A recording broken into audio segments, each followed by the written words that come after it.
السلام عليكم ورحمة الله وبركاته. الحمد لله وكفى وسلام على عباده الذين اصطفى أما بعد فأعوذ بالله من الشيطان الرجيم وأقيموا الصلاة وآتوا الزكاة واركعوا مع الراكعين.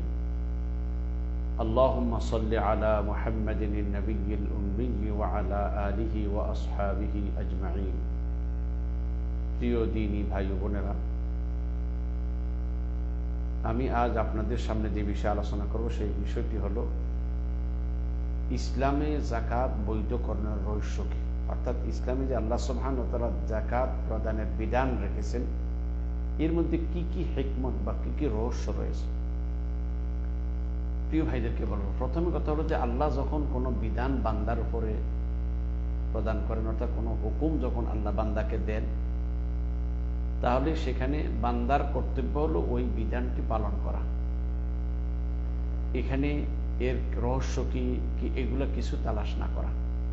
তবে হ্যাঁ, এইটা আমরা সাধারণত এই সকল বিষয়গুলো আপনাদের সামনে বলছি এই জন্য যাতে করে আমাদের এই বিষয়টা অন্তরে আরো একটু স্পষ্ট হয়ে যায়। অনেক সময় আমরা আল্লাহর হুকুম মেনে আমল করি, কিন্তু এটার মূল রহস্যটা না জানার কারণে আমাদের কাছে অন্তর থেকে একটু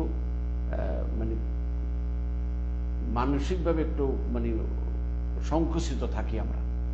এই জন্যই এই সকল বিষয়গুলো আপনাদের সামনে তুলে ধরার মানে হলো যাতে করে আমরা একটা বিশ্বাস করতে পারি যে আল্লাহ সুবহানাহু ওয়া তাআলা যে কোনো বিধানই আমাদের উপরে ফরজ করেছেন, নিশ্চয়ই এর মধ্যে অবশ্যই অনেক রহস্য আছে। হয়তো কেউ বুঝেছে আর কেউ হয়তো বুঝেনি। আপনারা সবাই জানেন, আমরা মুসলমানদের সকলেরই এই কথা জানা যে আল্লাহ সুবহানাহু ওয়া তাআলা মুসলমানদের যে আমরা যে মুসলমান হয়েছি, আমাদের যে ইসলাম ধর্মের 5টি স্তম্ভ রয়েছে। ইসলামের 5টি স্তম্ভের তৃতীয় স্তম্ভটি হলো যাকাত প্রদান করা। তাইলে সামর্থ্যবান ব্যক্তিরা যদি যাকাত প্রদান না করে তাহলে সে ইসলামকে পরিপূর্ণ করতে পারবে না। তাই ইসলামকে পরিপূর্ণ করতে হলে সামর্থ্য থাকলে যাকাত প্রদান করতেই হবে, এটা ফরজ, এটা মুস্তাহাব কাজ নয়। তবে আমি আজকের এই সংক্ষিপ্ত এই লাইভে আপনাদেরকে কয়েকটা ফাওয়ায়েদ বা এই যাকাত প্রদানের লাভটা কি, ব্যক্তিগত জীবনে সামাজিক জীবনে কি কি লাভ আছে এর কিছু আমি আপনাদের সামনে তুলে ধরার চেষ্টা করি। 1 নাম্বার, যাকাত প্রদানের মাধ্যমে বান্দা নিজের ঈমানকে পরিপূর্ণ করবে। কেননা ইসলামের 5টি স্তম্ভের একটি স্তম্ভ হলো যাকাত প্রদান করা। কোনো ব্যক্তিকে যদি আল্লাহ সুবহানাহু ওয়া তাআলা সামর্থ্য দিয়ে থাকেন, তাহলে ওই ব্যক্তি যদি পূর্ণ মুসলমান হতে হয় তাহলে অবশ্যই তাকে যাকাত প্রদান করতে হবে আল্লাহর বিধান অনুযায়ী। কেননা যাকাত ফরজ হওয়ার মতো অর্থ থাকার পরে যদি কোনো ব্যক্তি যাকাত আদায় না করে তাহলে সে মুসলমানের গণ্ডের ভিতরে প্রবেশ করতে পারবে না। 2 নম্বর হলো যে যাকাত প্রদান করাটা এটা আল্লাহ সুবহানাহু ওয়া তাআলার নির্দেশ। আল্লাহ বলেন ওয়া আকিমুস সালাতা ওয়া আতুজ যাকাতা, তোমরা সালাত কায়েম করো আর যাকাত প্রদান করো। এই যাকাত প্রদান করার মাধ্যমে বান্দা আল্লাহর হুকুমকে বাস্তবায়ন করবে, আল্লাহর নির্দেশের বাস্তবায়ন করবে। তাহলে বোঝা গেল যাকাত প্রদান করাটা এটা আল্লাহর নির্দেশ পালন করার শামিল। এমনি ভাবে 3 নম্বর হচ্ছে শরীয়তের যে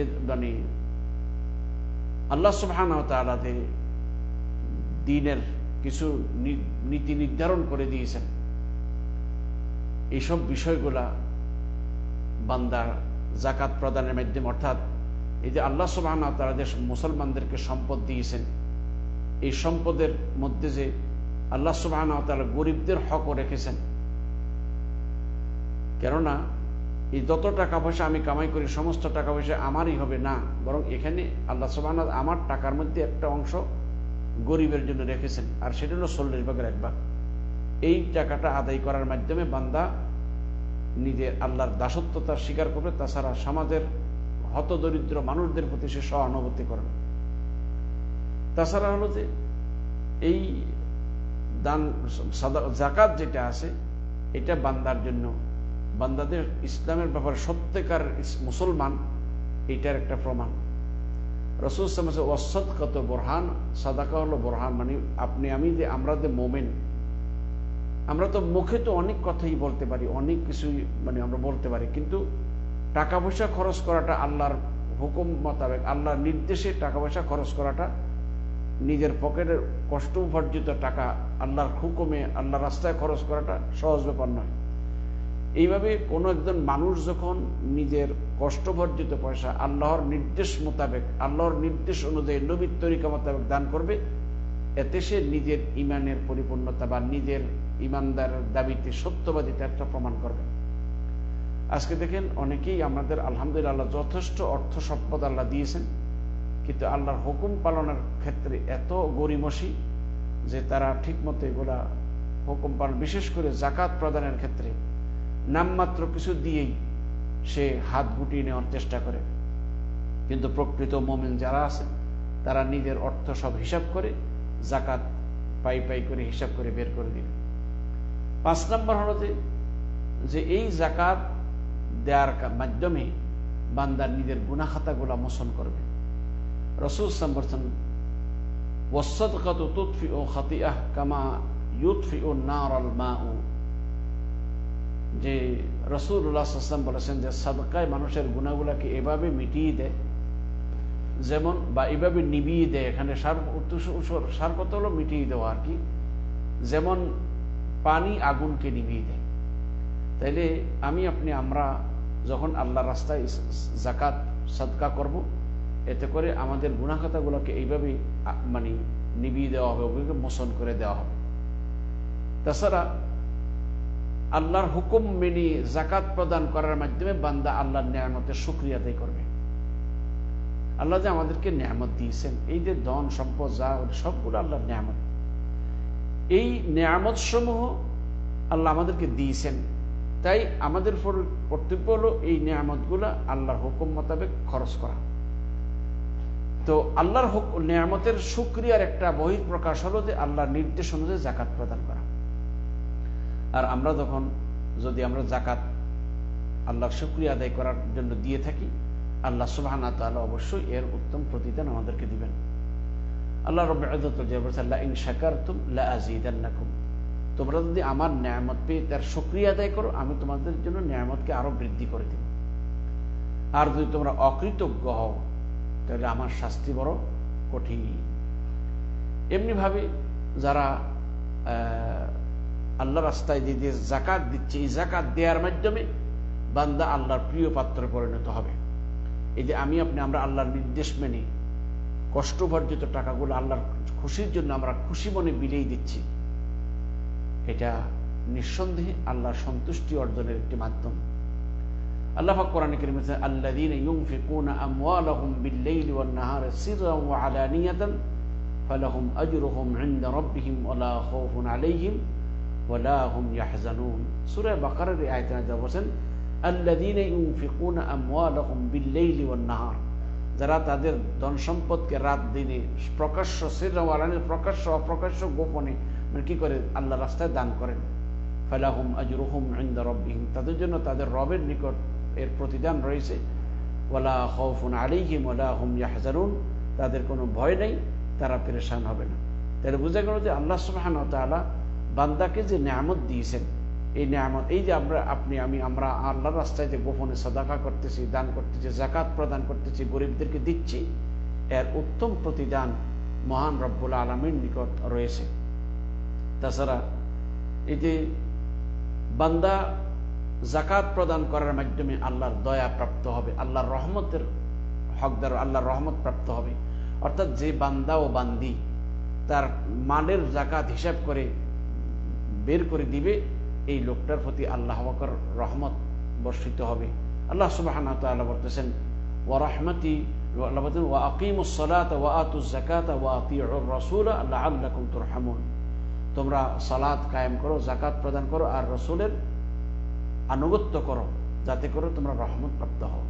তাহলে বান্দা আল্লাহর রহমত পাওয়ার জন্য যে সমস্ত কাজগুলো আছে, সেটি হলো সালাত কায়েম করা, যাকাত প্রদান করা এবং রাসূলুল্লাহ সাল্লাল্লাহু আলাইহি ওয়াসাল্লামের আনুগত্য করা। তাছাড়া এই যারা আল্লাহর রাস্তায় মানে আল্লাহর হুকুম মোতাবেক জাকাতের অর্থ মানুষ জাকাত বের করে দিবে, তাদের প্রতি আল্লাহ সুবহানাহু ওয়া তাআলা তার হিদায়াত এবং সফলতার সাক্ষী দিয়েছেন। আল্লাহ রাব্বুল ইজ্জতুল জালাল বলেছেন, যালিকাল কিতাবু লা রাইবা ফীহি হুদাল লিল মুত্তাকিন। আল্লাহ সুবহানাহু সূরা বাকারার প্রথম আলিফ লাম মিম, যালিকাল কিতাব লা রাইবা ফীহি হুদাল লিল মুত্তাকিন। হ্যাঁ, এমন ওই কিতাব যার মধ্যে কোনো সন্দেহ সংশয় নেই, এটা মুত্তাকিনদের জন্য হিদায়াত। আল্লাযীনা ইউমিনুনা বিল গায়বি ওয়া ইউকিমুনাস সালাতা ওয়া মিম্মা রাযাকনাহুম ইউনফিকুন। যারা অদৃশ্যের প্রতি বিশ্বাস স্থাপন করে এবং সালাত আদায় করে এবং আল্লাহ যে রিজিক দিয়েছেন সেই রিজিক থেকে কি করেন? খরচ করেন। আল্লাহ বলেন, ওয়াল্লাযীনা ইউমিনুনা বিমা উনজিলা ইলাইকা ওয়া মা উনজিলা মিন ক্বাবলিক ওয়া বিল আখিরাতি হুম ইউকিনুন।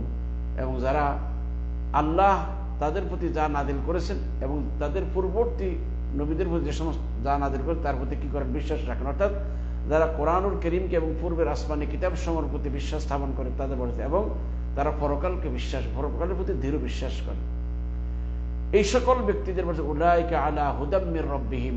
এই সমস্ত লোকেরা তাদের প্রভুর পক্ষ থেকে হিদায়াতে রয়েছেন।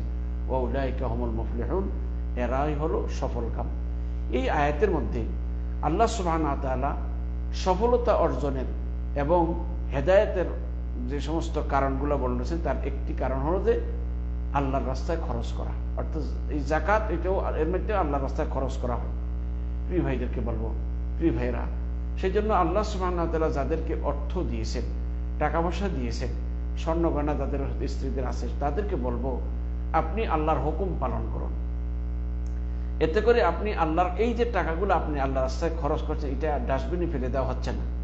আপনার এই অংশটা আপনি আল্লাহর খাতায় জমা রাখলেন, এটাকে আল্লাহ পাক বহু গুণে বৃদ্ধি করে কিয়ামতের দিন আপনাকে ফেরত দিবেন। তাছাড়া এই যে আমরা যাকাত যদি না দেই, তাইলে আমার কি লাভ হলো আর অন্যের কি লাভ হলো? যেমন দেখুন, আপনার 1 লক্ষ টাকা যাকাত আসছে, কথার কথা, আপনি 1 লক্ষ টাকা যাকাত দিলেন না, তো টাকাটা কি বসে থাকবে? আপনার পরিবার পরিজনরা খরচ করবে, আনন্দ উল্লাস করবে। কিন্তু কিয়ামতের ময়দানে যাকাত প্রদান না করার কারণে আপনি যে মহান শাস্তির সম্মুখীন হবেন, সেদিন শাস্তিটা কিন্তু কেউ আর বন্টন করে নেবে না। ঠিক আছে বাবা, আমাদেরকে ভালো রাখতে দেয় তো তুমি এই কাজটা করছো, ঠিক আছে আমাদেরকে একটু শাস্তির ভাগ দিয়ে দাও। কেউ নিবে না, কেউ নিবে না, কেউ নিবে না। বরং সবাই ধিক্কার দিবে আপনাকে, যে দেও নাই কেন, আমরা কি তোমাদের বলছিলাম নাকি? সেই জন্য ভাইরা আমার, আল্লাহ যাদেরকে নিয়ামত দিয়েছেন, অর্থবিত্ত দিয়েছেন, আল্লাহর রাস্তায় কিছু খরচ করেন, আল্লাহর রাস্তায় কিছু খরচ করেন। আর এই যাকাত শরীয়তে হিসাব করে যাকাত দিয়ে দেন, এটা আল্লাহর বিধান, এটা ফরজ সামর্থ্যবান ব্যক্তিদের জন্য। আর আদায় না করলে কিয়ামতের কঠিন দিনে আপনার জন্য ভয়াবহ শাস্তি অপেক্ষা করছে। তাই আমরা সবাই চেষ্টা করব, আল্লাহ আমাদের সকলকে তৌফিক দান করুন। আমাদের যাদেরকে আল্লাহ অর্থ দিয়েছেন, আমরা অর্থ হিসাব করে যাকাত প্রদান করে দেওয়ার চেষ্টা করব। আল্লাহ আমাদের সকলকে কবুল করুন, আমিন। ওয়া আখিরু দাওয়ানা আনিল হামদুলিল্লাহি রাব্বিল আলামিন। আসসালামু আলাইকুম ওয়া রাহমাতুল্লাহি ওয়া বারাকাতুহু।